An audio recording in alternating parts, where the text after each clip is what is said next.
दूरी मापने की सबसे बड़ी इकाई क्या है? पार्सेक। पार्सेक दूरी मापने की सबसे बड़ी इकाई है, ठीक है। जोड़ों के रूपांतरण है कौन? जोड़ों के रूपांतरण है मूली और गाजर, जड़ों की रूपांतरण है, ठीक है। तने के रूपांतरण है कौन? तने के रूपांतरण है आलू और प्याज, तने के रूपांतरण है, ठीक है। पिट्यूटरी ग्रंथि पाई जाती है किसमें? तो मस्तिष्क में पिट्यूटरी ग्रंथि पाई जाती है। मास्टर ग्रंथि कहलाता है कौन? पिट्यूटरी ही मास्टर ग्रंथि कहलाता है, जिसका दूसरा नाम है पीयूष, ठीक है। और शरीर की सबसे छोटी ग्रंथि कौन है? तो पिट्यूटरी सब शरीर की सबसे छोटी ग्रंथि है। और दो वंशानुगत रोग कौन सा है? हिमोफिलिया वर्णंधता, हिमोफिलिया और वर्णंधता, ठीक है। मास्टर की हिंदी पढ़े नहीं किया सुना था। सर्वप्रथम मनुष्यों में वर्णंधता का वर्णन किया किसने? सर्वप्रथम मनुष्यों में वर्णंधता का रोग का मतलब खोज प्रयोग कौन किया था? वर्णन कौन किया था? हेरनर ने, ठीक है। कब किया था? 1876 में, ठीक है।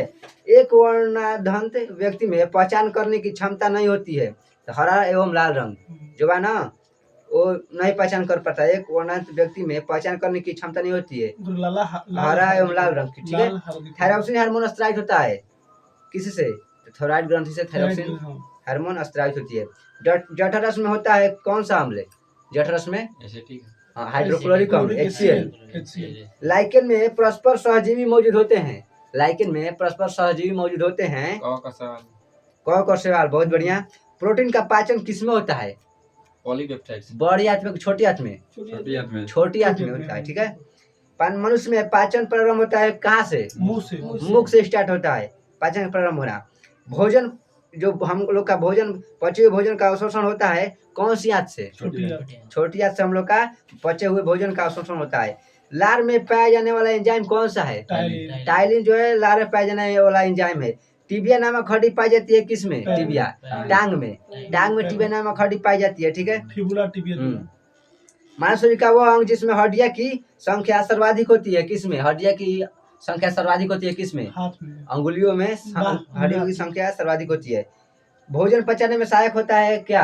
एंजाइम। एंजाइम भोजन पचाने में सबसे सहायक भूमिका अपना निभाता है, ठीक है। और एंजाइम की रचना होती है कौन से अम्ल के द्वारा? एंजाइम HCl नहीं, अमीनो अम्ल के द्वारा एंजाइम की रचना होती है, ठीक है। पाचन क्रिया में प्रोटीन बदल जाते हैं कौन से अम्ल में? एमिनो अम्ल में बदल जाता है। जब पाचन होता है ना तो प्रोटीन बदल जाते हैं एमिनो अम्ल में, ठीक है। और आहार नल में स्टार्च के पाचन में अंतिम उत्पाद कौन से हैं? माल्टोज। आहार नल में स्टार्च के पाचन में अंतिम उत्पाद माल्टोज है। शरीर में अमीनो अम्ल की संख्या कितनी है? 20। शरीर में अमीनो अम्ल की संख्या हम लोग के 20 है, ठीक है। बैठिए, स्थान ग्रहण करिए अपना। शरीर में ऊतकों का निर्माण होता है किससे? ऊतकों का निर्माण शरीर में हम लोग का किससे होता है? प्रोटीन से। प्रोटीन से शरीर में हम लोग का ऊतक का निर्माण होता है, ठीक है। हड्डी और दांतों के निर्माण के लिए आवश्यक तत्व कौन सा है? हम लोग का हड्डी, कैल्शियम और फास्फोरस, ठीक है। भोपाल गैस कांड 1984 में रिसा हुआ था किस मतलब कौन? इसका नाम क्या है? तो मिथाइल आइसोसाइनाइड का। मिथाइल आइसोसाइनाइड का ही भोपाल में 1984 में क्या हुआ था? तो रिसा हुआ था, ठीक है। भोपाल का मध्य प्रदेश का राजधानी है भोपाल, ठीक है। काला हीरा तथा काला शीशा कहते हैं किसको? काला हीरा ग्रेफाइट और कार्बोनेडो को।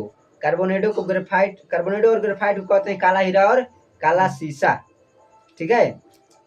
जीवन रक्षक हार्मोन कहते हैं किसको? एड्रिनल को जीवन रक्षक हार्मोन कहते हैं। पौधे का मुख्य प्रकाश संश्लेषी अंग मतलब क्या है?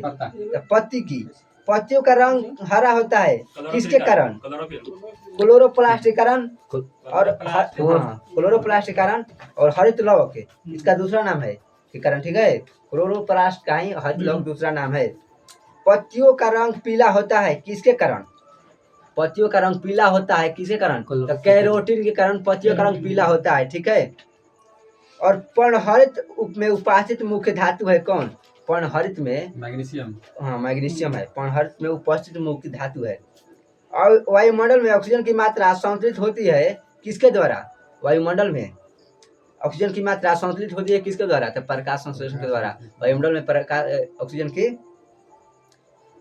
ऑक्सीजन की मात्रा संतुलित होती है।